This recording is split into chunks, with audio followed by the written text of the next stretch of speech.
in week 2 of a message series called Do Not Go to Church and Be the Church. I don't know what your upbringing was. Mine was I went to church all the time. My parents brought me and took me to church. In fact, when we would go on vacations, which were basically to see my grandparents on her side in central Louisiana, we went to church. They say that your nose memory is stronger than your brain memory, and I can smell a couple of churches in my nose. I don't know about if you've had that experience, but you walk in and they have a certain smell to them, and it takes you back to that moment. And all of us had times in our life when what? We were just going to church. And then something changes, something transforms in us, and it's no longer about just going to church. It's about what? Being the church. We no longer are consumers, we're contributors. We no longer have a bib on, but we have an apron on. That it changes for us. I remember going to church, and so thankful for just so many men and women who taught me and prepared for me, and so I could just come and I could show up and I could learn, and I'm thankful, and that's where you're at on the journey. We're so glad that you're here, but there comes a point in time where it gets a little awkward just to keep going to church because you think that's what church is. In fact, sometimes you'll ask somebody, hey, are you a Christian? And they'll say, yeah, I go to church. And somewhere, something got off where they thought that actually being a Christian meant that you just to come and attend worship services.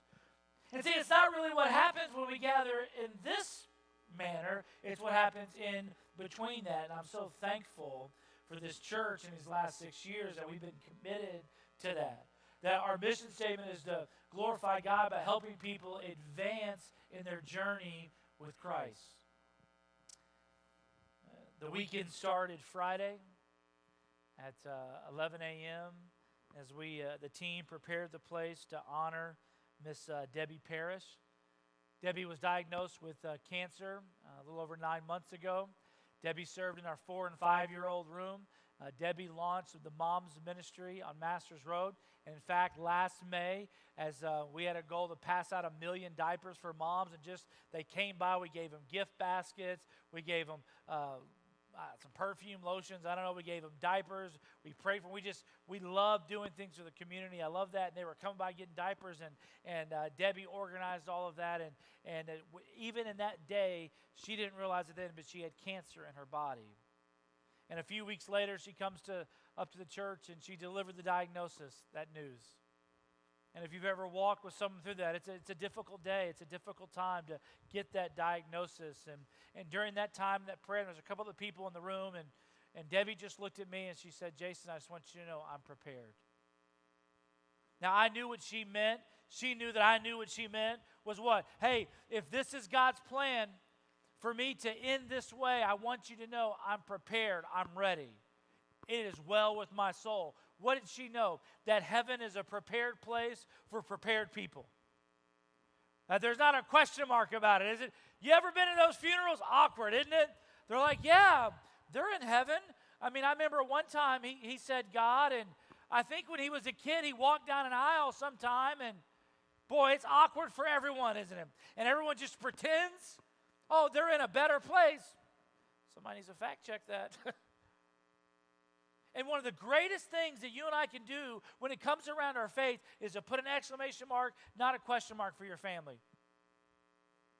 And I love that Debbie lived a way. You know what people share when they came up here?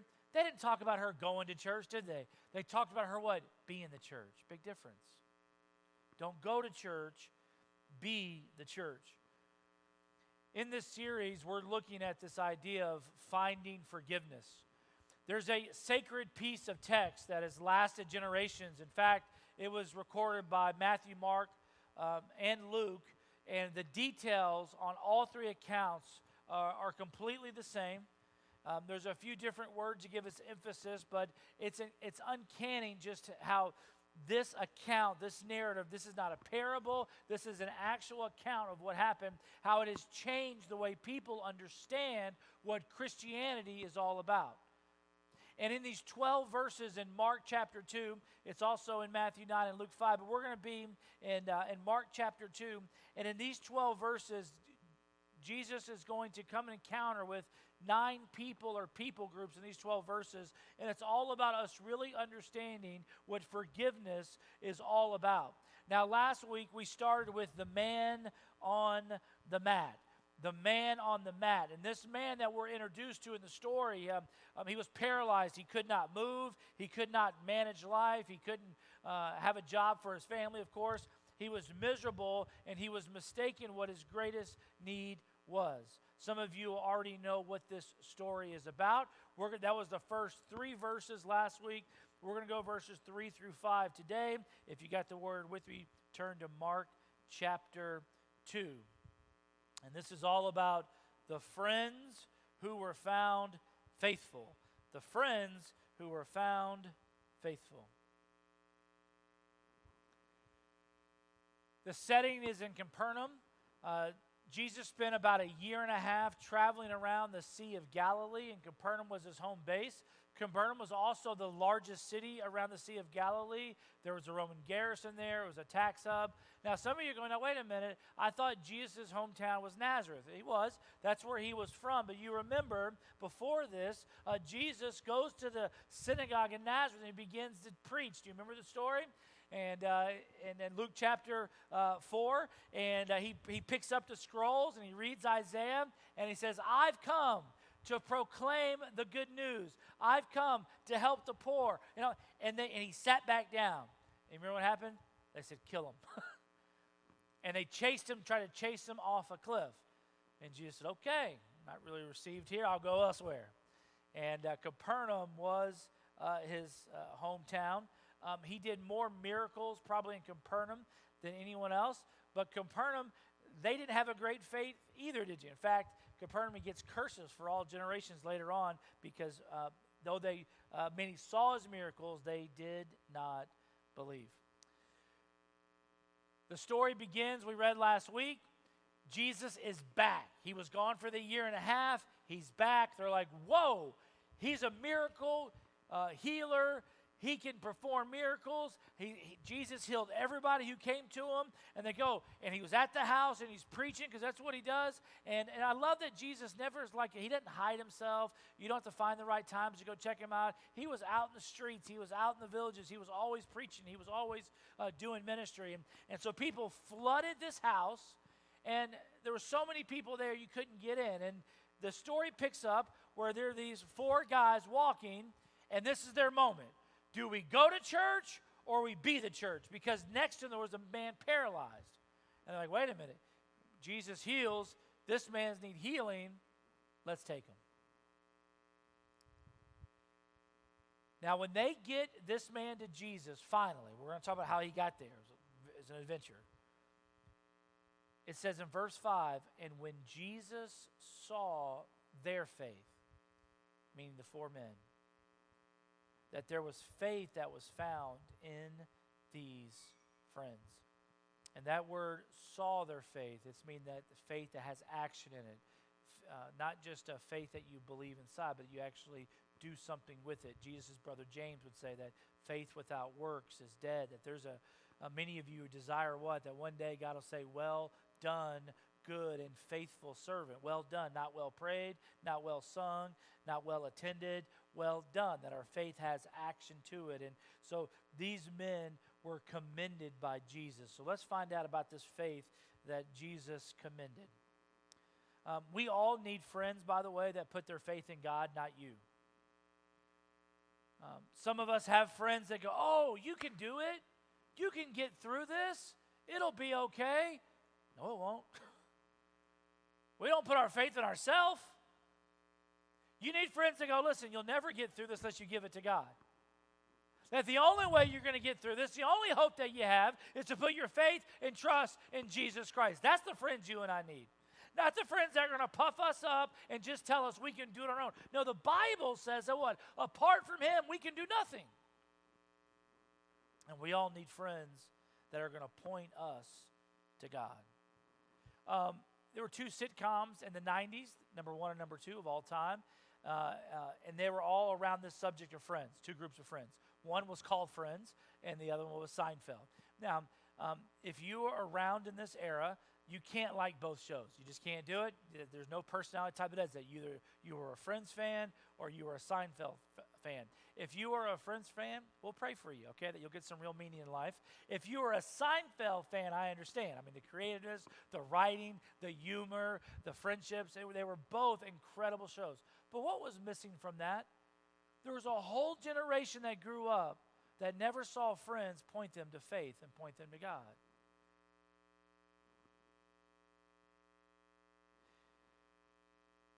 See, some friends are faithful in being around, but not faithful in being aware of what life's really about and the spiritual battle and what's happening and how to navigate through that. That just because someone is around doesn't make them a great friend. And a lot of times they're just around because they're getting something from you. And as soon as adversity comes, adios, or as soon as, see, no, it's about being aware. True story, yesterday, I was getting up and I hopped in the shower and I went to reach for the soap and I saw my little friend. And that's what I said. I said, oh, it's my little friend. Do we have a picture of that? I think it's the next slide. It's a little frog. And we have, our house is old, has cracks, animals come in and out. We don't even know, okay?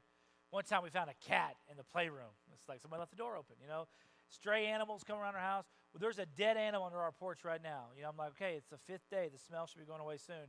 And all these animals, these stray ones, they come to die under our porch. True story. I think we've had 10 animals just come, and that's their final resting place under our porch.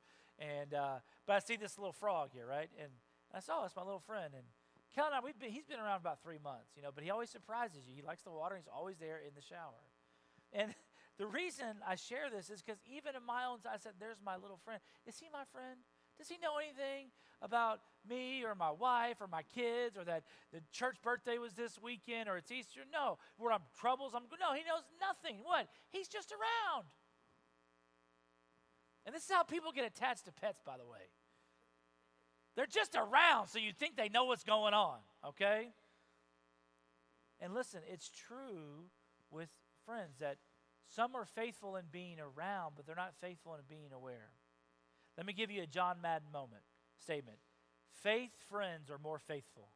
Faith friends are more faithful, by definition. If they're friends who have faith, they're going to be more faithful. And we all need faithful friends in life.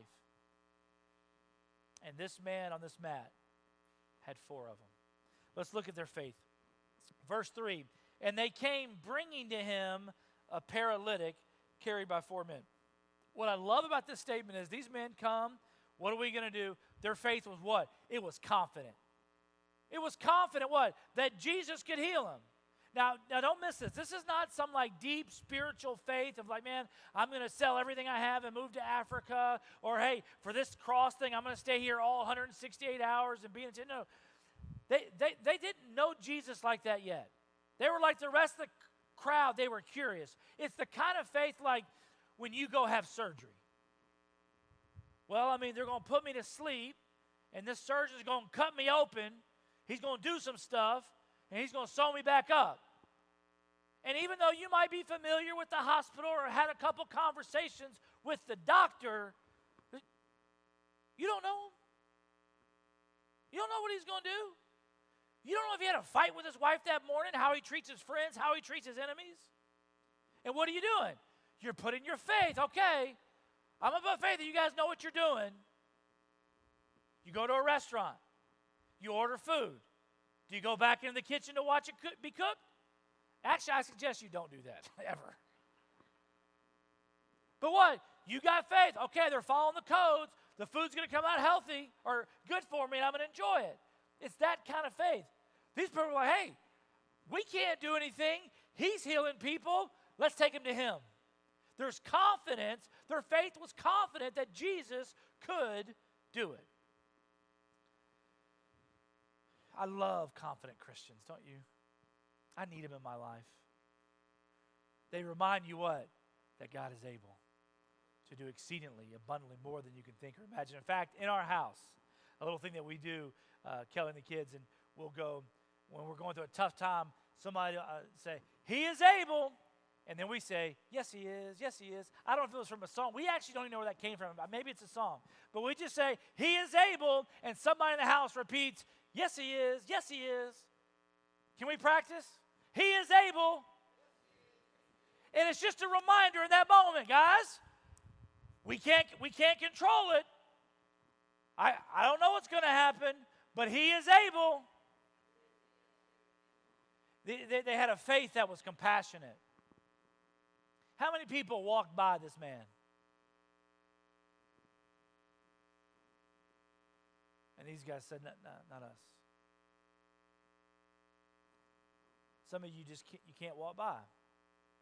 You can't walk by the person who's in between jobs because you remember what it's like to be in between jobs. You can't walk past the mom who's struggling with the young kids because you were a mom that was struggling with young kids. You can't walk by, but when you see some friends of yours that are struggling in their marriage, and you can't, hey, let me watch the kids Friday night. Hey, I got a couple extra gift cards. Why don't you guys have a date night? You can't walk because you have compassion for them.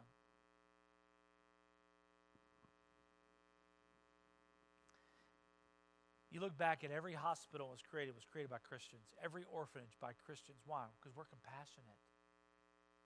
We care when other people don't care. They had a faith that was creative. What do you mean? Look at verse 4. And when they could not get near him because of the crowd, they removed the roof above him. What happens is these men decide to carry this man. I don't know how far. It wasn't close, but it was, and we don't know how far it was, but it was some distance. They take the man. Their people are all around the house. Back then, houses were just one story, but they had a deck on top, and the stairs were on the outside. So the deck were basically used as living space. So it'd be like your front porch if you have that, just an extra space. And so they said, okay, we can't get them in. No one's letting them through. And so they go up the staircase, and they're sitting there going, hey, well, we could just punch a hole through the roof. Back in those days, you'd put the wood on the beams. You'd have wood, some wood sticks, some mud, some thatch, and some tile. So it's, you're talking probably 8 to 10 inches of roof that you got to dig out. And they talked about it, and that's okay. I think that's the best way. Let's open up the roof, and let's lower him down. There's no way Jesus can not see him. I love creative people. I love being around them. They think differently. In fact, this narrative of someone lowering a man through the roof, it may seem commonplace to you, but it was not back then. In fact, artists have been depicting it for centuries and decades. And why? Because it's creative. Boy, everybody remembered that day when the 4 friends busted up the roof and lowered him down. Their faith was not only creative, it was committed. And that's what you really see. They could have given up. Their faith was committed.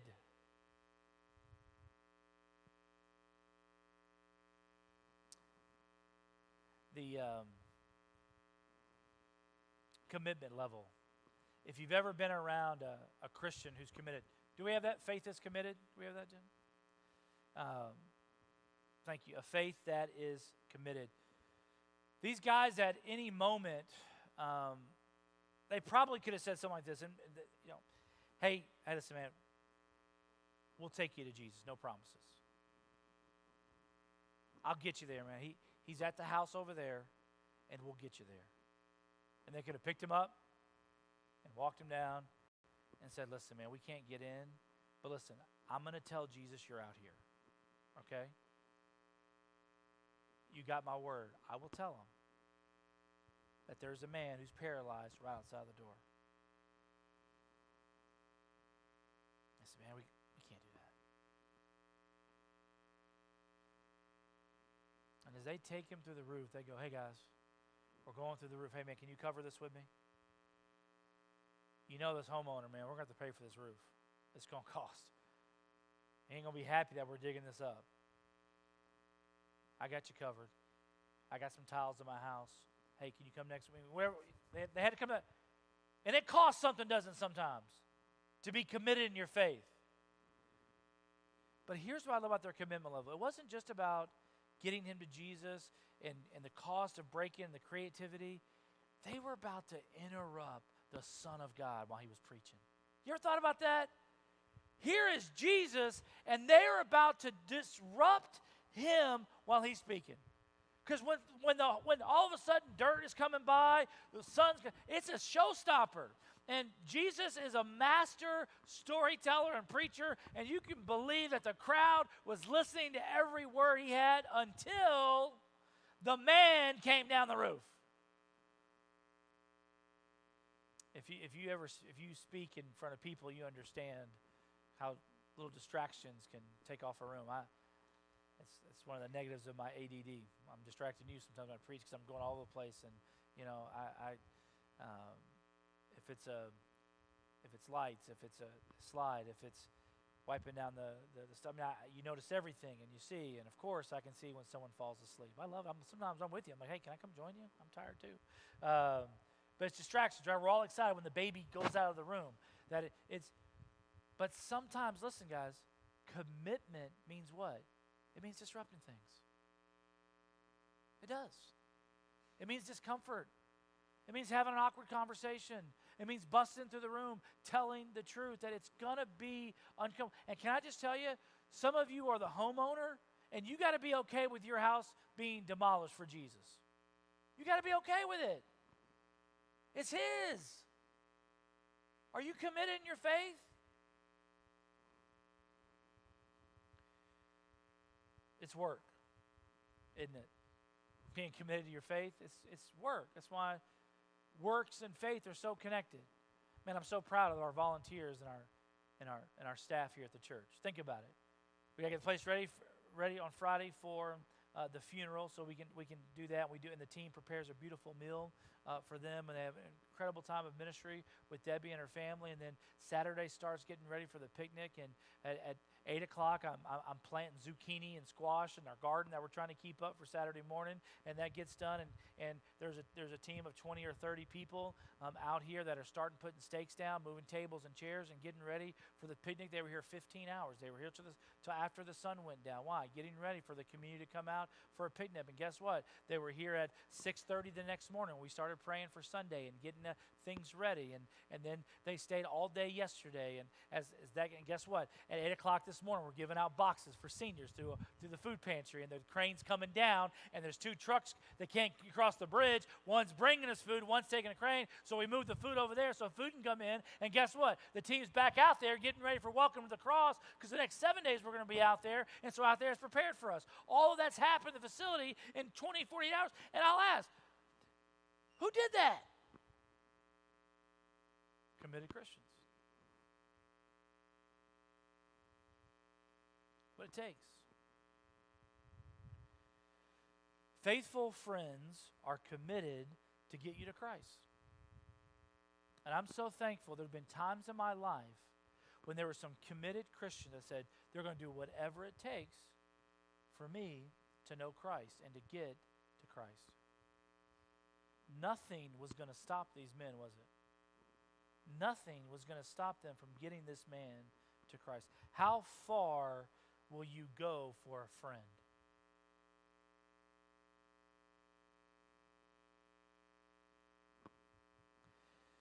I see Matt Resendez here in the audience today. Last week, Resendez, me and Matt were standing around, and Resendez says, just want to say thank you. I appreciate both of you. And he said, Matt, you're such a great encourager. You always give me a pat on the back, talking about our associate pastor, Matt Brumlin. And he said, Pastor, I appreciate you. You always make me walk the plank. Got the sword. Walking. And I thought about that for a little while. I said, actually, I like that analogy, because the sword is the word of God, and walking the plank is like taking steps of faith. And what? We all need people like that. I need people like that, what? Who are going to give me a pat on the back, but also are going to poke me and say, let's go. Let's be faithful. Let's trust. How far will you go for a friend? Will you tell them the truth? Lastly, it's a faith that is commended. A faith that is commended by Jesus. That's pretty powerful if you think about it. Jesus commending your faith. The only stronger recommendation was from the Roman centurion. Do you remember this? It's an interesting account because the Romans didn't like the Jews and the Jews didn't like the Romans, right? The Romans are oppressing the Jews. The Jews don't. There's the one in charge they don't like, and there was always conflict. But in this scenario, if you remember, the centurion comes to the Jews and goes, "Listen, I want Jesus to heal." There was someone, he had a servant that was sick in his house. Do you remember? And so they go get Jesus, and he had enough respect for the Jewish people to say, "Hey, I need Jesus." And then the leaders went to Jesus and said, "Hey, there's a Roman centurion who has a request. You should let. He's a good man. He helped build their synagogue," which Romans didn't like helping the Jews. Unique situation. But do you remember what the guy said? They said, "Hey, I don't know if he can get to the house." And the Roman centurion said, "Jesus, I know how authority works. I'm a man over many men. You just say the word and it'll be done." And Jesus said, "I have not seen faith like that in all of Israel." This man knew, Jesus, if you just say it, you don't have to physically be there. You just say the word because you have the power to save and to heal, and you can do it. I hope one day that God will be in front of him one day and he'll go, "Hey, I just want you to know, man, great faith. Back in so-and-so when you were at the end of your rope, you thought it was over, I saw you put your faith in me, and I just want to say, great faith. Well done, good and faithful servant." How far will you go for your faith? Someone asked me yesterday, they said, "Well, maybe you should just say, how far will you go with your calendar?" And it really does come down to time and treasure, doesn't it? When it comes, how far will you go? What's that love song? I'll do anything for love, but I won't do that. What is your "I won't do that"?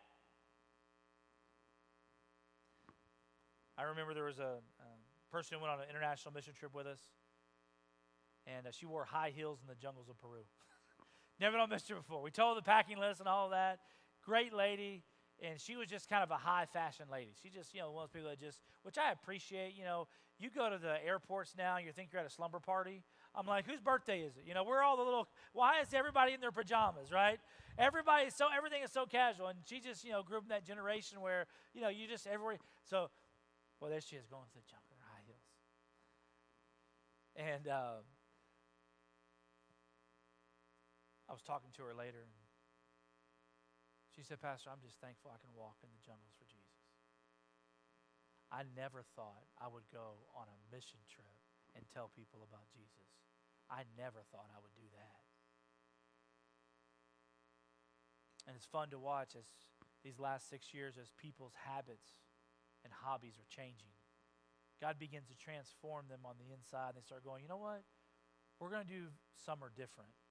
We're going to make sure our kids go to summer camp before we start planning the rest of their camps." Like, they need to know, hey, it's their choice if they want to follow Christ or not, but they need to hear it. So we're going to make sure they go to student camp or kids camp first, then we're going to plan the rest of the calendar. Or people go, "You know what? We're thinking about doing vacations differently." That instead of just going on vacation and going, "Hey, man, it's really fun to go to nice places and restaurants and to be served and to, be critical of waiters who are trying to serve us and go to all that." They said, "We're going to do that, but just only do that 2 or 3 days, and then we're going to go find some mission work to do as a family and go help to serve someone."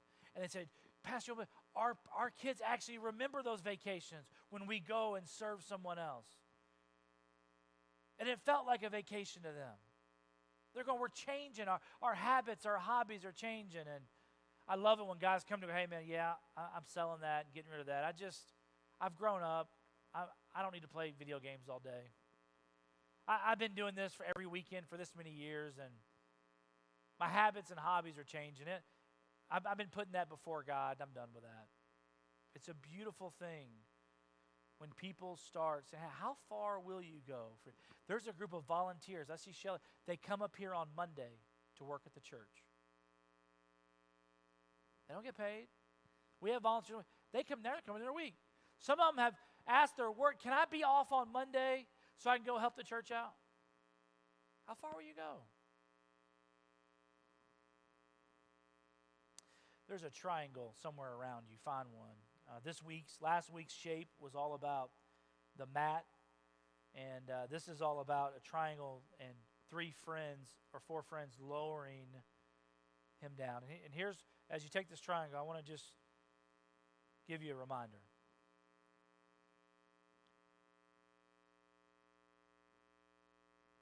The reason we do all of this is because there's Jesus. I can't change your heart. Your friends can't change your heart, but he can. And so what we do as friends, we help people get to Jesus. Here's what I want you to do. I want you to write your name in the middle. And if this is true for you, it may not be, but if it's true for you, are there 3 people that in your life that you would say they were faithful? They were people of faith, and they helped you get to Jesus. Would you just write their name in each corner if you have them?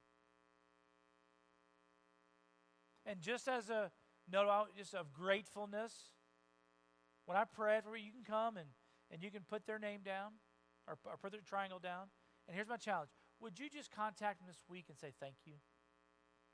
Thank you for doing whatever it took to get me to Jesus. You were a faithful friend. Now, some of you go, Pastor, I don't have that. I don't have 3 friends that are faithful. That's not my story. Here's what I want to ask you to do. Can you think of 3 people that you'd like to introduce faith to this week? And say, listen, hey, I just want you to know, I think there's something to this world more than we can see, and I think it has to do with faith. Can I tell you what God's done in my life? I'm looking for faithful friends, and you're my friend, but I want us to be faithful friends so that we can go help others get to Jesus. And let's see what will happen. If those friends that you wrote down that were faithful, call them up this week and say, hey, who do we need to go get? Who's been away for too long? Who needs some encouragement? Who do we need to bring with us to church on Easter? Don't you love that we're bringing people? That's what we do. Because we can't do anything. You got a problem with God? Take it up with Him. And call somebody up and some friends say, hey, who do we need to go and to bring to Jesus? John 15, we'll finish with this. John 15, Jesus talks about a love for a friend.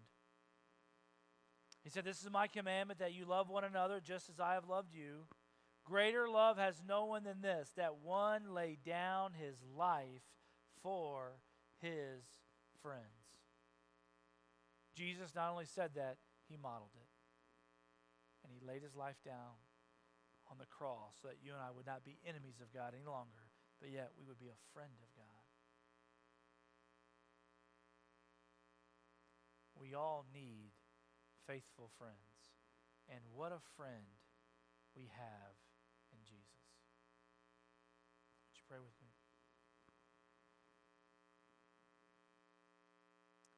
God, we thank you for these faithful friends that point us to you and point us to faith. And God, I thank you that they were just confident that you could heal this man and confident that you were who you said you were. God, I thank you for their compassion and love for this man.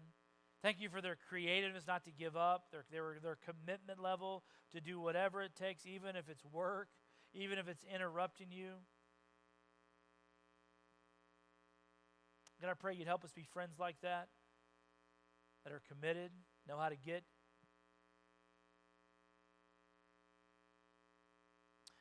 the most out of this life, the things that we have. God, I pray that we would do whatever it takes for our friends. Pray that we would do whatever it takes for our faith.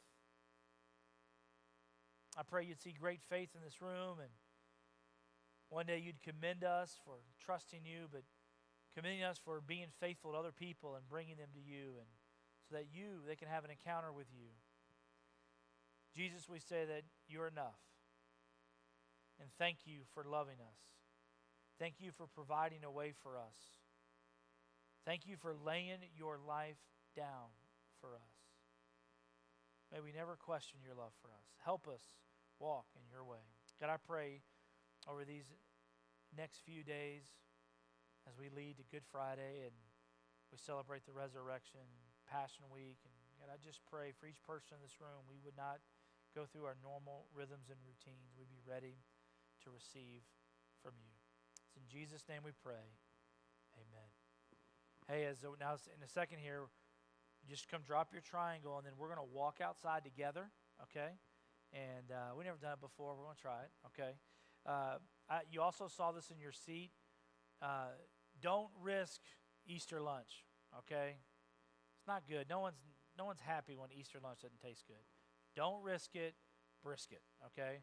So some of you guys know our fall free-for-all. By the way, it is a sanctioned event, okay? So our fall free-for-all, our big cook-off that we do for brisket and ribs, I saw it today.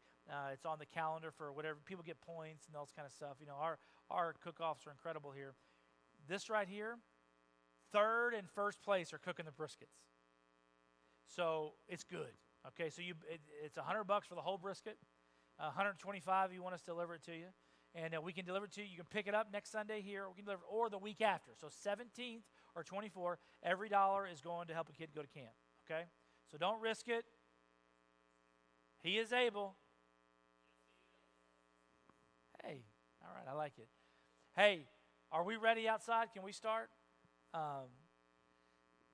You can cut the live feed.